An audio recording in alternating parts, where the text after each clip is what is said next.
எல்லாம் வல்ல இறைவனின் அருள் கருணையை நோக்கி இந்த பிரியரை அருள்மிகு வழிகாட்டு மாரியப்பாறை கருப்பசாமி திருக்கோவிலுக்கு ஆவலுடன் வர இருந்திருக்கிற எல்லா பக்தர்களுக்கும் நமது கோவிலின் அருள்நிறை காட்சிகளை உலகமெங்கும் யூடியூப் சேனல் மூலமாக பார்த்து தியானித்து தன் எண்ணங்களால் நிறைவேற வேண்டும் என்று பிரார்த்தனை செய்து கொண்டிருக்கிற எல்லா பக்தர்களுக்கும் உங்கள் அனைவருடைய உள்ளங்களும் பரிபூர்ணமாக நிறைவேறி நல்ல எண்ணங்களை உங்கள் உள்ளத்தில் உதயமாக வேண்டும் என்றும் நினைத்து எல்லாம் வந்த இறைவனை உங்களுக்காக நான் பிரார்த்தனை செய்து கொள்கிறேன்.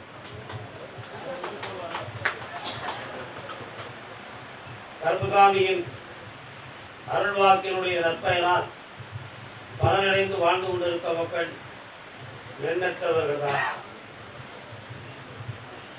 இன்னும் எத்தனையோ மக்கள் பலனடைந்து வாழ்வார்கள் என்பதும் சொல்லில் அடங்காத சொற்சுவைதான்.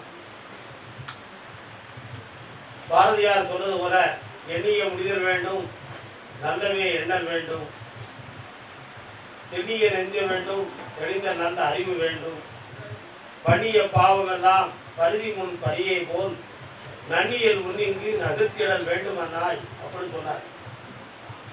மனிதன் எண்ணுவது பெரிதில்லை, நல்லதை எண்ண வேண்டும் என்று உரைத்தார்.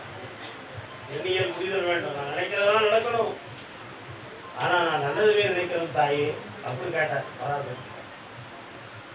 திண்ணிய நெஞ்ச வேண்டும், உறுதியான உள்ள வேணும், ஆனா தெளிந்த நல்ல அறிவு வேணும். முரட்டுத்தனமா உள்ள மட்டும் பிரயோஜனம், அதுல அறிவு விளக்கமா இருக்கணும். தெளிந்த நல்ல அறிவு கிடைக்கும். பண்ணிய பாவமெல்லாம் பரிதி முன் பரியை போல், பரிதினா சூரியன், பாலுலகும் பரிதியை பல்லுவித்து வைத்தாய். பரிதினா யாரு? சூரியன். சனி பகவான் சூரிய பகவானை நோக்கி பார்க்கிற பொழுது ஒளிமயமாக இருந்த பற்களெல்லாம் சிதறி உதிர்ந்து விட்டது. அதான் இன்னைக்கும் சனி பகவானுடைய பார்வை இருந்தால் சிலவர்களுக்கு பல்லு அடிக்கடி ஓட்டையாகிரும், பல்வலி வந்துக்கிட்டு இருக்கும், பல்லெல்லாம் சிதறி போயிடும். சனி பகவானுடைய பார்வை தவறாக இருந்தால் எலும்பு ஒழிஞ்சிடும். எலும்புல பிரயோஜனம் இருக்காது. ஏன்னா 9 கிரகத்தையும் உடல் மனிதனுடைய உடலில் ஒவ்வொரு பகுதிக்கும் பங்கிடப்பட்டதுல சூரியனுக்கு பல்லு எலும்பு போன்றவை வந்து சூரியனுக்கு. அதான் பாருளவும் பருதியை பல்லு விரித்து வைத்தார்.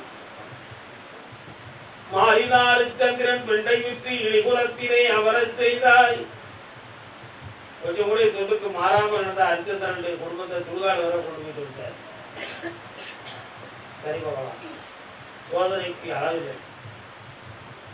அது மாதிரி பரிதி என்றால் என்ன அப்படின்னு சொன்னா சூரியன் அர்த்தம். கார்த்திகை மார்கழி பிறந்தாச்சு, ஐப்பசி மாதம் 23ஆம் தேதியிலிருந்து பனி முன்பனி காலம் வந்துடும். இந்த பனி வந்த உடனேயே நம்ம நடந்து போகும்போது வரப்புகள்லையும் முன்புதர்கள்லையும் பார்த்தீங்கன்னா அப்படி மென்மையா பனி படர்ந்து இருக்கும். 5:30 மணிக்கு படர்ந்து இருக்கும். 5, 6, 6:15, 6:45 பார்த்தா அந்த பனி இருக்காது.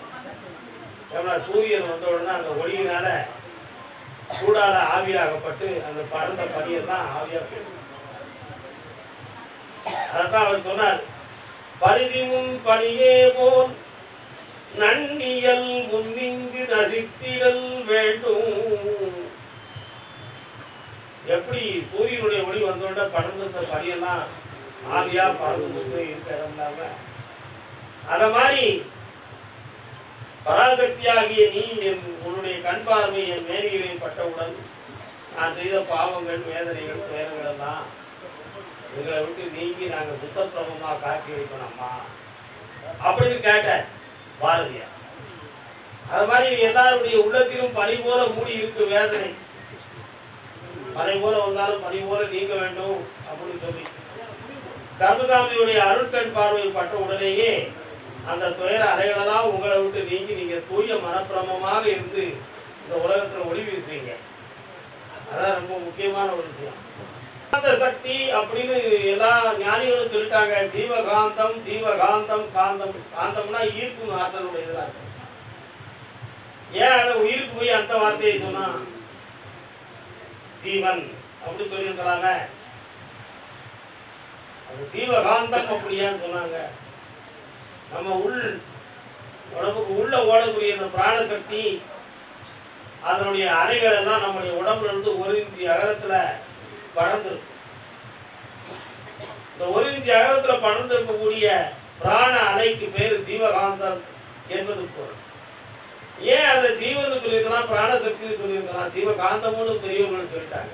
பெரியவர்கள் யாரும் முனிவர்கள் ஞானிகள் தான் சொன்னாங்க. அவங்களுக்கு தான் அதை பற்றி தெரியும், எல்லாருக்கும் தெரியாது. அது ஏன்ங்கிறத பற்றி ரொம்ப ஆராய்ந்து பார்த்து தெளிவு ரொம்ப ஆராய வேண்டும். பிறருக்கு என்ன முற்பகல் செய்யும் தமக்கு என்ன பிற்பகல் தாமே வரும். வள்ளுவர் சொல்றார், ஒருத்தருக்கு துன்பத்தை நீ முதல்ல செஞ்சுன்னா உனக்கு துன்பம் பின்னால வந்துருக்குன்னா இருக்கும். அதுக்கும் இந்த ஜீவகாந்தத்துக்கு ஒரு சின்ன தொடர்பு. அது எப்படி தொடர்பு இருக்கு அப்படின்னா, ஆகாயத்துல பிரபஞ்சத்துல ஏற்கனவே ஒரு பிரபஞ்ச காந்த சக்தி இருக்கு. பிரபஞ்ச காந்த சக்தி ஆகாயத்திலையும் இந்த பிரபஞ்சத்தையும் பரவி.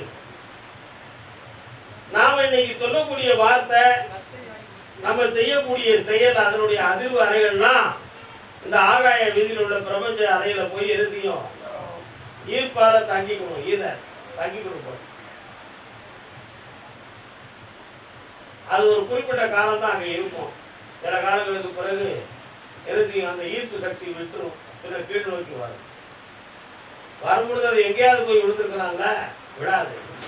எவன் அனுப்பி யார் மூலமா அந்த உணர்வுகளும் அந்த துயர அலைகளும் அந்த வார்த்தைகளும் பேசப்பட்டதோ அவன் உள்ளுணர்வுலே கரெக்டா போச்சுக்கணும். ஏன்னா அந்த ஈர்ப்பு இவருடைய தானே. அது மேல இருந்து வரும், 2ஆம் தடவை கரெக்டா கொண்டு வந்து அதிலே ஜாயிண்ட் ஆயிடும். திடீர்னு 2ஆம் தடவை ஒரு மன வருஷம், ஒரு குழப்பம், ஒரு துயரம். அது முற்பகல் செய்யும் பிற்பகல் தானே வரும். அதனால நீ செஞ்சது எதுவுமே இந்த உலகத்தோடு எதுவும் செய்யாது, வெளியே போகாது. எல்லாமே இந்த பிரபஞ்ச அலைகள்ல மிதந்துகிட்டே இருக்கும். அந்த மிதந்துகிட்டே இருக்கும் பொழுது அது என்னைக்குனாலும் அந்த ஈர்ப்பு சக்தியை விட்டுருச்சுன்னா கீழ் நோக்கி வரும்பொழுது யாரால எங்கிருந்து அது புறப்பட்டதோ அதே இடத்துல ஈர்ப்பு கவர்ந்து மாடிப்படும். மீண்டும் மனித பழைய நிலையை வந்துடும். அதான் பெரியவர்கள் சொல்லுவாங்க, நல்லது ஈர்ச்சை உனக்கு நல்லதே நடக்கும். ஏன் ஒரு நன்மையை நீ செய்து பாரு, அதனுடைய புண்ணிய அலைகளும் இந்த ஆகாய இதில் தங்கும். அங்கிருந்து அதே ஈர்ப்பு சக்தி மாறி 2ஆம் தடவை எங்க வந்து சேரும், பூர்வத்துக்கு தான் வரும். ஆனா யார் செய்தாலும் அவரை அதே புண்ணிய எழுதியும் அடைஞ்சுக்கணும். அப்போ பாவத்துக்கும் புண்ணியத்துக்கும் அடையாளம் கரெக்டா தெரியும். யார் செய்தாலும் அவருக்கே கரெக்டா சேரணும். இதான் அதனுடைய ஒரு முழு விளக்கம். நம்ம பெரியவங்க ரொம்ப அறிவுபூர்வமா சொன்னாங்க, உன்னுடைய முன்னோர்கள்லாம் புண்ணியம் செஞ்சிருக்காங்கப்பா, நீ இன்னைக்கு நல்லா இருக்க அப்படின்னு சொன்னாங்க. முன்னோர்கள் யாரு? எங்க பாட்டன் பேர் மகாலிங்கம். அவரு புண்ணியம் செஞ்சிருக்காரு, நான் இன்னைக்கு நல்லா இருக்கேன் அப்படின்னு சொன்னோம்னா அது நானா? அந்த பாட்டன் மகாலிங்கம் தான் நானாக திறந்துருக்கேன். அந்த ஆத்மா தான் இந்த சரீரத்துக்குள்ள இருக்கு. புரியுதா? அன்னைக்கு வேற உடம்புல இருந்து செஞ்சத இந்த உடம்புல இருந்து ஏற்றுக்கிட்டு இருக்கேன். இதுதான் பிறவியின் ரகசியம். அப்போ இன்னைக்கு உன்னுடைய ஜெனரேஷன் கூட இந்த லோகத்துல நல்லா இருக்கணும்னு சொன்னா நீ புண்ணியத்தை செஞ்சு பழகு, தர்மத்தை செஞ்சு பழகு, தானத்தை செஞ்சு பழகு. ஒரு ஞானி தவம் இருந்துகிட்டு இருந்தாரு. அவன் மேல போட்டி பொறாமை கொண்ட ஒரு 4 பேர் என்ன செஞ்சீங்க அப்படின்னு சொன்னா, இவர் என்னதான் தவம் இருக்காருன்னு பார்த்துருவோங்க. அப்படி ஒரு பெரிய ஞான சக்தியில இறை சக்தியில மனதை அடைக்கு உணர்வு அடைக்கு உட்கார்ந்துருக்காருன்னு எல்லாரும் சொல்றாங்க. அது என்னன்னு பார்த்துருவோம்னு சொல்லி 4 பேர் அவர் தவம் இருக்கும் பொழுது சுற்றி போய் மூச்சு விடாம பக்கத்துல உட்கார்ந்து அவரவே செக் பண்ணி பார்த்துட்டு இருக்கான். வேலர்களுக்கு கொஞ்சம் குளிர் அடிச்சுது. இந்த 4 பேர் நினைச்சாங்கன்னா ஒரு ஓரத்தில் போய் நல்ல தீ போட்டாங்க, தீயை மூட்டினாங்க. தூரமாக இருந்தாங்க. அதில் போய் கொஞ்ச நேரத்தில் தீக்காய்ந்தாங்க. ஏன் குளிர்க்காக? ஆனால் அந்த ஞானி இருக்கிற தீக்காயிடுங்கிறதுல அவருக்கு ஏன் அவருடைய உணர்வு உள்ளமும் அடங்கி போச்சு. அவர் உள்ளத்தையும் உணர்வையும் இறைவன் பக்கம் திருப்பிட்டாரு. அவருக்கு குளிரும் தெரியல, வெப்பமும் தெரியல. இந்த 4 பேரில் ஒருத்தன் குருவுருத்த புத்தி உடையவன், பக்குவம் அடையாதவன். எல்லாரும் ஒரே மாதிரி இருப்பானா? எல்லாரும் இடத்துலையும் கேடான சிந்தனை இருக்கும், எல்லார் இடத்துலையும் வஞ்சகம் இருக்கும், சூரியன் இருக்கும், சூது இருக்கும், வால் இருக்கும், பொய் களவு எல்லாம் இருக்கும். எல்லாம் சேர்ந்தவன் அவியல் மாதிரி தானே மனுஷன். சுத்தமாக இலக்கி பக்குவப்பட்டதெல்லாம் ஆக முடியும். உண்மையா இல்லையா? அப்படியெல்லாம் பார்க்கும்பொழுது அதில் 4 பேரில் ஒருத்தர் ரொம்ப குருவுறுத்தவன்.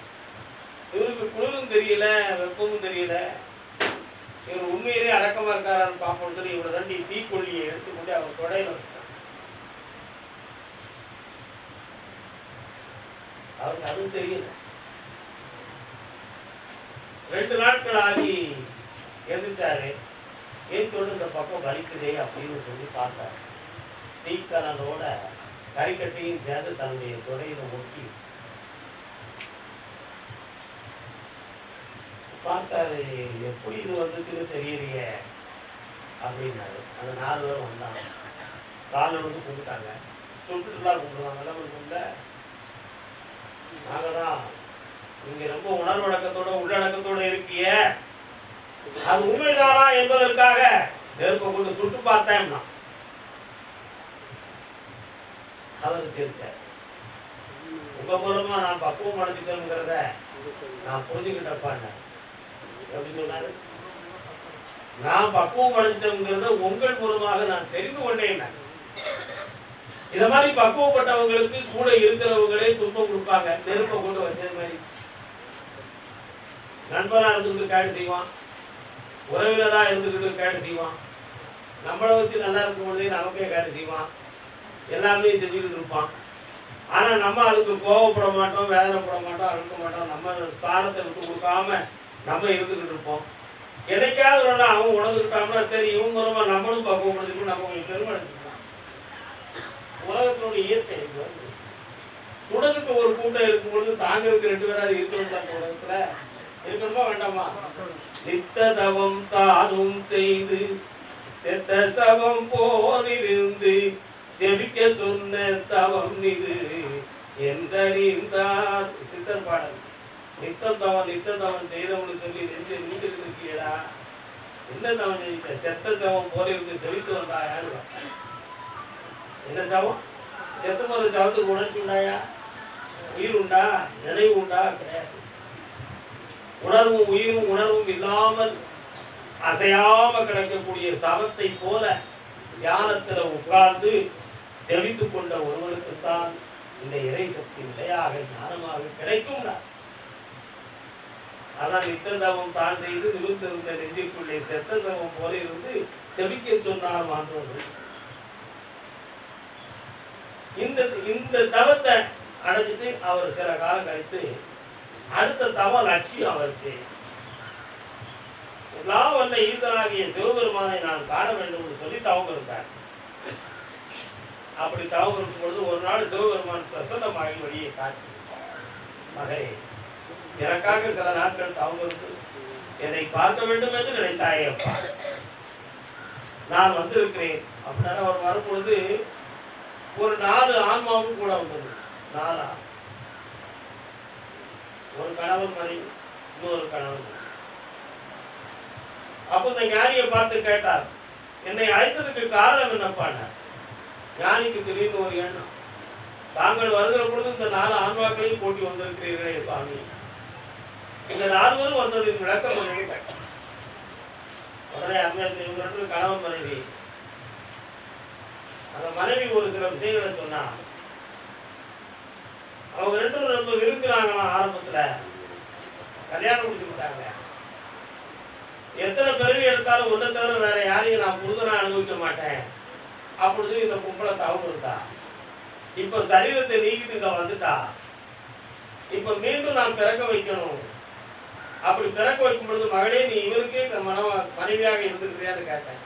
இல்ல சாமி, நான் பிறக்கிறதுக்கே விரும்பல, எனக்கு நான் அவர் கூட வாழறதுக்கும் விரும்புறேன்னு அவ சொன்னான். அப்படின்னு சொன்னான். ஏன் என்று கேட்டீர்களா ஐயா அப்படின்னு கேட்டான். அதுக்கு அவன் சொன்னான், அந்த பெண்ணு ஆன்மா சொல்லிச்சான், என் வீட்டுல எத்தனையோ பொருளும் நகை நட்டுகளும் எல்லாத்தையும் போட்டு சொத்துக்களும் எழுதி வச்சு என் பிள்ளைய நல்லா காப்பாத்தி காப்பா அப்படின்னு சொல்லி, ஐயா சத்தம் கூடாம இருக்கு ஐயா, காப்பாத்தி காப்பா என் பிள்ளைய கண்கலங்காம பார்த்துரு அப்படின்னு எங்க பெற்றோர்களுக்கு கட்டி கொடுத்தாங்க. ஆனா என்கிட்ட இருக்க சொத்தை நம்பி என் புருஷன் கொஞ்சம் கூட உழைக்க போகாம தின்னுட்டு தூங்கி இருக்கிற நகைகளை எல்லாம் விற்று வாயில போட்டு சொத்துக்களையும் வித்துட்டு குடிகாரனா ஆகி கடைசியில் உழைப்புக்கு வழி இல்லாம ஆகி நானும் குடத்துக்குள் விளக்கா இருந்து எனக்கும் உழைக்க வழி இல்லாம ஆகி வாழ்க்கையை வீணாக்கிட்டோம். என் பிள்ளைகளுக்கு பட்டினியும் பற்றியுமா எங்களை விட்டு பிரிஞ்சு போயிடுது. அந்த வேதனையில நான் இறந்துட்டேன், இவரு உடல்நிலை பாதிக்கப்பட்டு இறந்துட்டாரு. அதனால மீண்டும் இவருக்கு நான் மனைவியாகி வாழ்ந்து அடுத்து ஒரு துன்பத்தை அனுபவிக்க நான் விரும்புகிற சாமி, எனக்கு பிறவி வேண்டாம்.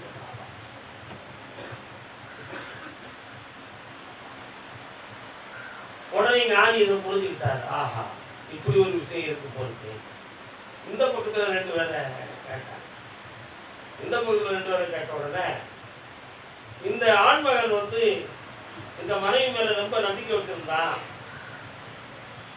அவ ரொம்ப நல்லவா, ஆனா அவளுடைய மனதுக்கும் அவளுடைய செயலுக்கும் அவன் ரொம்ப பக்குவ நிலைகளுக்கு மாறுபட்ட குணத்தோட நடந்துக்கிட்டான். 2 பேரும் ஒற்றுமை குறையாம தான் வாழ்ந்தாங்க. ஆனா வறுமை அவங்கள சுட்டு எரிச்சிடுது. இந்த வறுமை எங்கிருந்து வந்துச்சு அப்படின்னு நான் கேட்டேன். இந்த சரீர வாழ்வு நடந்துகிட்டு இருக்கும் பொழுது நிறைய மது போன்ற பழக்க வழக்கங்கள்ல புரித முன்னாடி 2 பேருமே போய் அடிமையாகி குடிச்சு சீரழிஞ்சு இந்த உலக வாழ்க்கையில அநாத செல்வமாக ரோட்ல படுத்து செதுக்கிட்டாங்க. அவங்க 2 பேரும் தான் இவங்க. அடுத்து ஒரு பிறவியை கொடுத்து நீங்க நல்லா இருக்குன்னு நான் சொல்லலாம்னு நினைச்சேன். பொம்பளை நான் பிறக்கணும்னு நினைக்கா, ஆம்பளை வேண்டாம்னு நினைக்கிறான் அப்படின்னு சொன்னாரு. அப்படி என்னை பொம்பளை பிறக்கணும்னு நினைக்கிறா, அதுக்கு என்ன காரணம்னு நீங்க கேட்டீங்களான்னு கேட்டேன். அதுக்கு அவன் அருமையா சொன்னா, பொம்பளை ஒருத்தரை விரும்பி இருக்கா, அவ வயதுக்கு கொஞ்சம் குறைஞ்ச வயது உள்ள ஒரு பையன், ஆனா அவனை பூரணமாகி புரிதனாக்குறதுக்கு மேல அவன் செத்து போயிட்டா, அடுத்த பிறவிலையாவது அவனை புரிதன அடையணும்னு அவன் கேட்கிறா அப்படிங்கிறார். சரி, அப்ப இவன் ஏன் இதை வேண்டாம்னு சொல்லுதான்னு நீங்க கேட்டீங்கன்னா கேட்டான். அந்த ஆம்பளைய கேட்டேன், குடிச்சு இந்த உடம்பு வம்பா போச்சு, இன்னும் புதுசா அந்த உலகத்துல மதுக்களும் மாயங்களும் நிறைய தோன்றலாம், அதுலயும் என் மனத்தை அடிமையாகி நான் கீழ்த்தரமா போயிடக்கூடாது, அதனால அந்த பிறவியே வேண்டாம்னு அந்த ஆம்பளை சொல்லிட்டான் அப்படின்னு சொன்னான். அப்போ உடனே நீ எதற்காகப்பா என்கிட்ட இதெல்லாம் கேட்கிற, நீ என்னைய பார்க்கணும்னு தானே எதற்காக கேட்கிறேன்னு சொன்னார். யாரு? ஈசன். உடனே ஞானி சொன்னான், தவபுரத்துக்கிட்டு இருந்தேன், என் தொடையில ஒருத்தர் நெருப்பை கொண்டு வச்சுட்டான், தாக்கிக்கிட்டேன். 2 நாள் வச்சு தன்னுணர்வுக்கு வருகிற பொழுது என் தொடையில வலியும் அழுத்தமும் இருந்துச்சு சாமி. இந்த நிலைமை எனக்கு ஏன் ஏற்படுச்சுன்னு தெரியலையே, அதான் நான் கேட்டேன். மகனே நான் சொன்னா நீ வருத்தப்பட மாட்டியான்னு. நான் வருத்தப்பட மாட்டேன் சாமி அப்படின்னா. போன பிறவில நீ ஒரு முரட்டு மனிதனாக நீ பிறந்து கடவுள் தெய்வம்ங்கிற சக்திக்கு மாறுபட்ட குணமாக நடந்து தர்ம நீதியை பெரிதாக நீ பார்க்காமல் நீயும் உன் நண்பனும் இருந்தீங்க. அதுல உன் நண்பன் ஒருத்தன் கருத்து வேறுபாடு உனக்கும் அவனுக்கும் தகராறு வந்துச்சு. ஆனால் தகராறு வந்தோன்னா உன் ரகசியத்தெல்லாம் அவன் சொல்லி கொடுத்துருவானோ அப்படின்னு நினைச்சு நீங்க 2 பேரும் ஒரு இடத்துல நடந்து போயிட்டு இருக்கிற காட்டு தீ பிடிச்சி மதம் எரிஞ்சு இருந்துச்சு. அப்பொழுது நீ தடுமாறி விடுவது போல இவனை கொண்டு நினைச்சு அவனை நீ தீக்குள்ள தள்ளிட்ட. அவன் அந்த நெருப்புல விழுந்து இறந்து வேதனைப்பட்டான். அவனுடைய ஆத்மா நான் நிக்கி பாரு துணை இல்லாம அவன் நெருப்புல இருந்து வேதனைப்பட்டு நொந்ததுக்கு தகுந்த பலனை நீ உயிரோடு இருக்கும் பொழுது அனுபவிக்கணும்னு நினைச்சுட்டாண்டா. இந்த பிறவில உன் உடம்புல தீக்கட்டையை வச்சிருக்கிறார் பகவானே. இப்பொழுது நான் என்ன செய்யணும்னாரு, எந்த பிறவி எடுத்தாலும் யாருக்கும் தீங்கு அழைக்க மாட்டோம்னு உன் உள்ளத்தை சரி பண்ணு. உன் மனத்துல இறைவனை தவிர வேற எந்த உணர்வுக்கு இடம்னு ஒரு தெளிவாகு. உனக்கு 1000 பேர்கள் எதிர்ப்பாக வந்தாலும் உன் மனத்துல நீ யாரையும் எதிரியாக நினைக்க கூடாது அப்படின்னு ஒரு முடிவுக்கு வா. உனக்கு ஒருவர் துரோகம் பண்ணாலும் அவருக்கு நீ தண்டனை கொடுத்துறாத.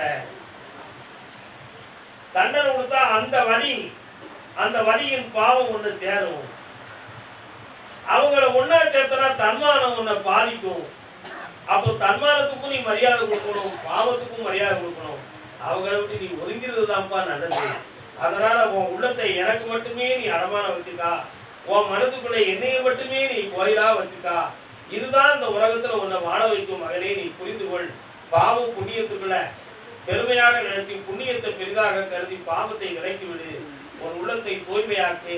மாதில்லாத மனதுக்குள் என்னை நீ குடியிருக்க வைடா, நீ என்னைக்கும் புண்ணியமாக இருப்பான்னு சொன்னார் ஞானி. அப்படி மாதில்லாத மனமே இதன் கோயிலிருந்து உணர்ந்தேன் பக்குவத்து கொண்டார். எல்லாரும் உயர்ந்திருப்போம், நேரம் செய்தவர்களை கூட திருந்த வேண்டும் என்று சொல்லி பிரார்த்தனை செய்வோம். மனம் திருந்தது வரை அந்த துயரம் விளைத்தவர்கள் முகத்தை கூட பார்க்காம விலகி செல்வோம். வாழ்கையென்று உணர்த்துவோம். வாழ்வாங்க.